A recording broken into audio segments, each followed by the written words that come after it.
আমাদেরকে কেউ মাঠে আমাদের সাথে কেউ ছিল না। আমাকে যেটা বললো যে আপনি যেরকম স্যার 4 তারিখে বললেন আপনার সোলজারদের do not fire and do not go against your people, এইরকম আমাদের বলার কেউই ছিল না। আমরা এক ধরনের মানে আমি বললাম যে আপনাদেরকে দানব বানানো হয়েছিল, দানব থেকে এখন মানবীয় পুলিশ হওয়ার চেষ্টা করুন, ইনশাআল্লাহ I will try my level best. কিন্তু এইটা কিন্তু খুব বড় চ্যালেঞ্জ ছিল। সেকেন্ড চ্যালেঞ্জ ছিল আপনার বিজেপি। আপনি নিশ্চয়ই জানেন আমি বিজেপিকে একটি কথাই বলেছি যে 15 বছর অনেক পিঠ দেখিয়েছো, ফেলানির লাশ ঝুলেছিল, তোমরা ফ্ল্যাগ মিটিং করতে গিয়েছো, নাও ফরগেট ইট, অনেক হয়েছে, এখন পিঠ দেখাবার সময় নাই। এখন ইউ রিপ্লাই, তারা যদি তোমাকে একটা গুলি মারে, তোমার হাতে গুলি আছে, তোমার হাতে রাইফেল আছে, it's not for killing people, it's to protect the border. এবং একটা মারলে দুটো মারো। হ্যাঁ না, এক্স্যাক্টলি, আপনি এখন রেকর্ড খুঁজে পাবেন। এবং ঠিক তার পরের দিন বিজেপি অন্য একটা রূপে বর্ডারে ছিল, সেই থেকে এখনো তারা ওইরকমই আছে। তো এই চ্যালেঞ্জ গুলো ছিল, আরো চ্যালেঞ্জ ছিল, অনেক চ্যালেঞ্জ ছিল, অনেকগুলো তাদের দাবি দেওয়া ছিল। ওকে, আস্তে আস্তে ইনশাল্লাহ আমি এগুলো করবো, ইউনিফর্ম বদলাই দিব। আপনার পুলিশ কমিশন ওরা চাইছে ডেফিনেটলি পুলিশ কমিশন হবে। তারা শুধু এটুকু বললো আমরা কোনো পলিটিশিয়ানদের নিচে আর চাকরি করতে চাই না, আমাদের একটা কমিশন হোক। হ্যাঁ, ওনাদের কাছ থেকে আমরা অর্ডার নিব, ওনারা আমাদের লুক আফটার করবে, ওনারা আমাদের বিচার করবে।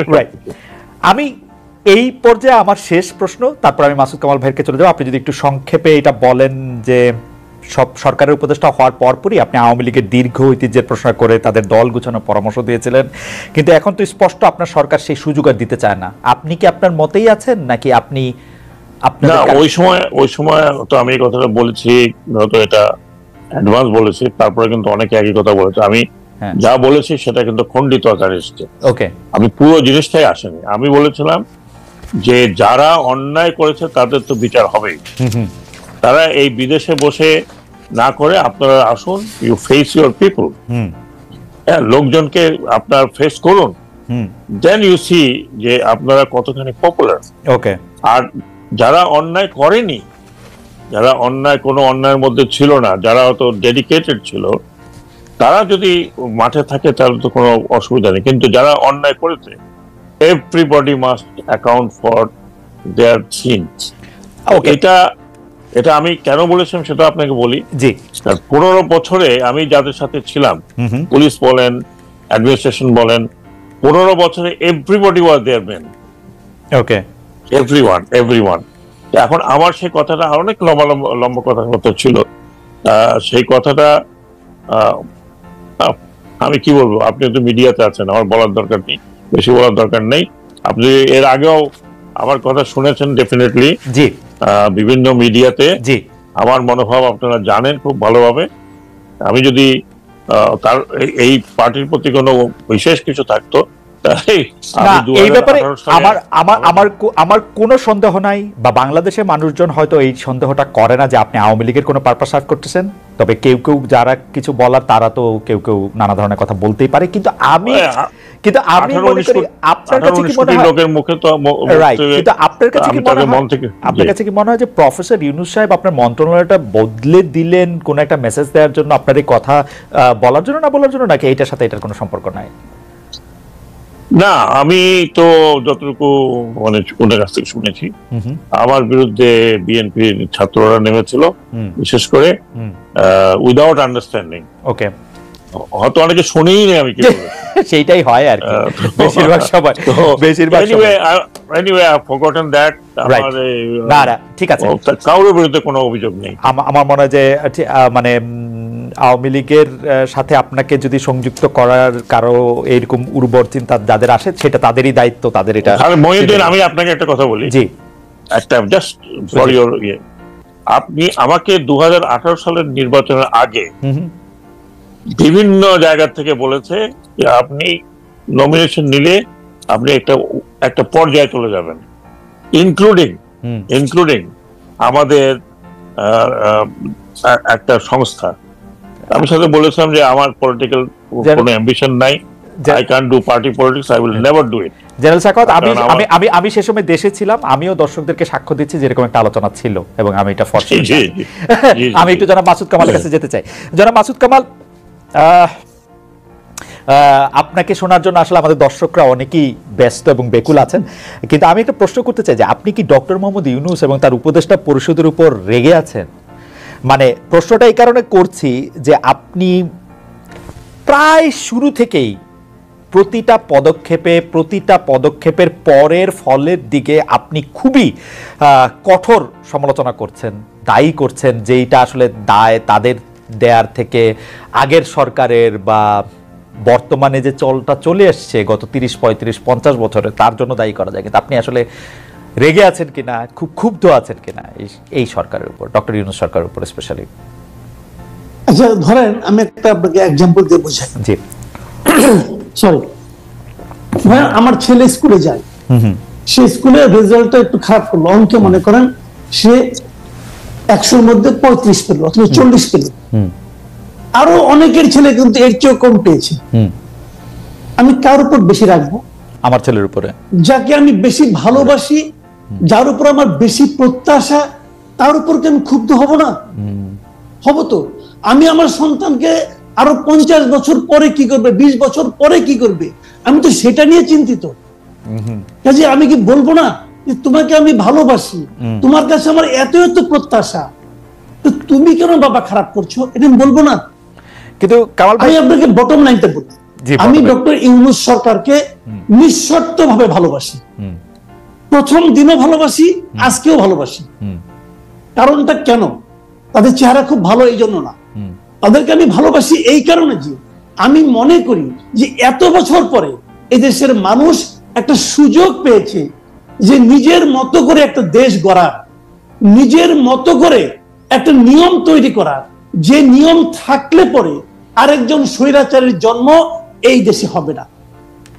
আমি এই প্রত্যাশার থেকে তাদেরকে ভালোবাসি। তো যখন আমি দেখব যে তারা ভালো করছে না অথবা ভালোর দিকে যেতে পারছে না, হয়তো বললাম পরীক্ষা যখন হয়নি, হ্যাঁ হয়নি, আমি যখন দেখছি আমার ছেলেটা অঙ্ক প্র্যাকটিসটা করে গেম খেলছে, তার উপর আমি ক্ষুব্ধ হব না? হব। তুমি তো অঙ্কে খারাপ করতেছো, কিন্তু সেই জায়গাটা কিন্তু কামাল ভাই আপনার কাছে কি মনে হয়, কামাল ভাই আপনার কাছে মনে হয় সতর্ক করার চেষ্টা করেছি, কামাল ভাই আমি বলার চেষ্টা করেছি আপনারা যেভাবে যাচ্ছেন ভালো হচ্ছে না, কিন্তু আমি যেগুলো বলেছি আপনি মিলিয়ে নেন, সবগুলি সত্য হয়েছে। আমি বলেছি কিন্তু ওনাদেরকে, এবং আমি আজকেও বলবো কিছু কথা, আপনি মিলিয়ে নেন।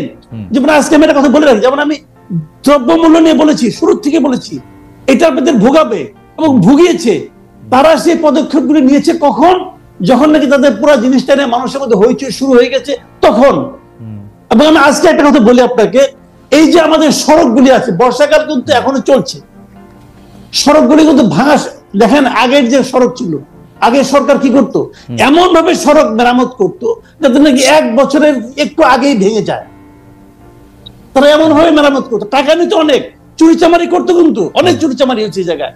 তাদের মেরামত গুলি অল্প অল্প করতে, যাতে নাকি প্রতি বছরে রিপেয়ার করতে হয় আর তাদের বিপুল লাভ হয়। এবং সড়কগুলি কিন্তু ভাঙবে। আমি এখন থেকে সতর্ক করছি, এই সড়কগুলো আপনারা ঠিক করেন। দেখবেন যদি ঠিক না করে আর 3 থেকে 4 মাস আপনি হাইওয়েতে চলতে পারবেন না। এখন এটা আমি বলবো না। কামাল ভাই, সড়কের ব্যাপারটা আসার আগে আমি একটু দ্রব্যমূল্য নিয়ে কথা বলি। আপনি দীর্ঘকাল গণমাধ্যমের শীর্ষ পদে কাজ করেছেন, এখনো কাজ করছেন নানা রকম ভাবে। আমি দ্রব্যমূল্যের ব্যাপারটা ফর শিওর জানি। আপনি যখন বলবেন যে দ্রব্যমূল্য বাড়ছে বা দ্রব্যমূল্য নিয়ে আপনি কথা বলবেন, এটা আরেক ধাপ বাড়ে। আপনি তো খুব ভালো করে জানতেন যে জানেন যে দ্রব্যমূল্য বাড়া বা এটা নিয়ন্ত্রণের বাইরে চলে যাওয়া সেটা সাময়িক, সেটা কিছু সময়ের জন্য মানুষের অতি মুনাফার কারণ, সরকারের দায় সেখানে অনেক কম। কিন্তু আপনি সবচেয়ে বেশি দ্রব্যমূল্যটা নিয়ে যদি বলি, আপনি সরকারকে এত বেশি ব্যর্থ কেন বা সরকারের ব্যর্থতাটা কেন আপনি এত বেশি দেখেছেন? আচ্ছা, দ্রব্যমূল্য বাড়লে আমি কার ব্যর্থতা বলবো? এটা তো দ্রব্যমূল্য পাল্টা প্রশ্ন করলাম, এটা আমার ব্যর্থতা আর আপনার ব্যর্থতা? এটা কার ব্যর্থতা? বাজার তো চাহিদা, বাজার তো এটা কার ব্যর্থতা? দ্রব্যমূল্য বেড়ে গেল, বেড়ে গেল কি কারণে বাড়লো সেগুলি না হয় আপনি যদি খুব শার্প হন, আমি যদি খুব শার্প হই, আমি যদি খুব কানেক্টেড থাকি, আমি হয়তো আইডেন্টিফাই করতে পারবো যে ওর কারণে বাড়ছে। এর চেয়ে বেশি কিছু করার ক্ষমতা আমার আছে? এটা কার করতে হবে? সরকারকে করতে হবে। সরকার যেমন একজন যে চেয়ার দেখেন, এই ব্রিগেডিয়ার সাখাওয়াত সাহেব, উনি এখন যে একটা জায়গায় চেয়ারে বসেছেন, এর আগে কিন্তু ওখানে ছিলেন না। যখন উনি না ছিলেন তখন ওনার কাছে কি গভর্নমেন্ট যে অ্যাপারেটাস গুলো ছিল না, তখন উনি হাজার বললেও কিছু হতো না। কিন্তু যেই মাত্র উনি যে চেয়ারে বসলেন তখন কিন্তু সরকারের সমস্ত ইনস্ট্রুমেন্ট গুলো উনার হাতিয়ারে পরিণত হলো। এখন ওনার দায়িত্বটা কি? হাতিয়ার গুলো জায়গা মতো ব্যবহার করা।